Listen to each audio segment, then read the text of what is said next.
Actions certainly have consequences, and for new legislation in California, that means consumers have to pay the price, literally.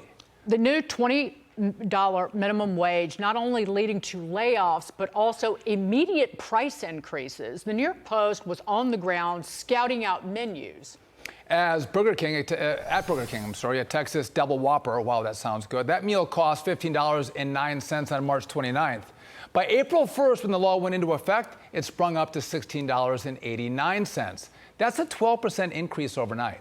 Over at In-N-Out Burger, a favorite across the state, prices shot up by 25 cents. A quarter may not seem like a lot, but let's look at the big picture. Customers across the nation have already been dealing with a 30% spike in fast food prices since 2020.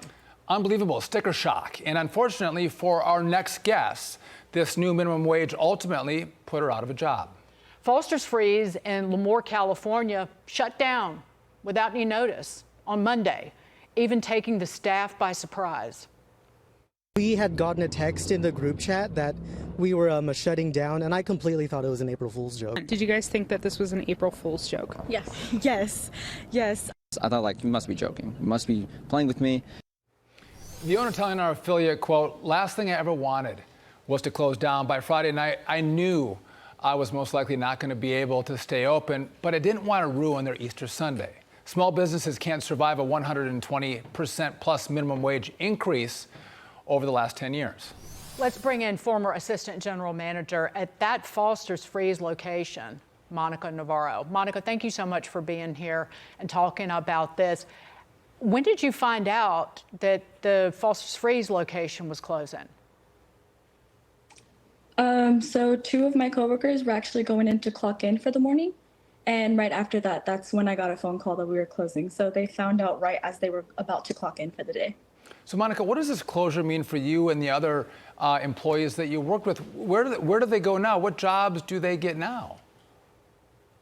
It's a shock. I understand that California is an at-will state, so we don't really have to have a notice, but it would have been nice to have a notice. So that way we could go get some applications. I could prepare them. The best I can do is honestly give them some references. Did the owner blame the minimum wage increase? Did you get a chance to speak to him? I did get a chance to speak to him. He did blame it on the minimum wage increase. Although, from my understanding, I think we were exempt from it because of the amount of locations that he personally owns. But he did ultimately blame it on that increase. Mm-hmm. Monica, what's the perception of people your age in California, or even the employees you worked with? Would they rather have a job at $15 an hour, or would they rather have a $20 an hour opportunity for a job but no job at all? From the people that I've spoke to, my employees, we would have rather stayed at the wage that we did have before, just because now we don't have a job. And those who are still working in the areas around us that went up to $20 an hour, they got their hours severely cut, and it's a lot less people working on shifts, so their jobs got a lot more difficult. Monica, the state you're in, California, had the slowest job growth in the whole country last year. It has the highest unemployment rate. The minimum wage for workers in fast food just got hiked. Layoffs are happening. What is your message to the politicians in the state, even all the way up to the Governor Newsom? I can see their intentions with increasing the minimum wage, thinking that it will attract more people, but I honestly don't think it'll work. This is not the first business that's closing. There's already a few local businesses for me that are closing, so I feel like this is just only the beginning. Monica Navarro, good luck as you go to your next adventure, next job. We appreciate you joining us on The Bottom Line. Good luck. Thank you. And hard work will get you everywhere, Monica. Thank you so much. No doubt. And a good attitude like she seems to have. That's right. You know, it's disappointing. She points it out. I don't know her politics, but she says, listen, we'd rather have jobs at our original wages than having an opportunity for a $20 an hour job, and now we have no job at all. I don't know that this was good-hearted by those in California, the Democrats that pushed this through, but they're taking away the shot at the American dream for these young people, because we all know, everyone does this. You climb the ladder. You start out, bagging groceries or serving, Frosty creams, and you move up. You get experience, and then you make more money, and you get a better job. You don't have that job. The Democrats are pulling up the economic ladder, leaving people in poverty, not giving them their shot at the American dream. It's shameful.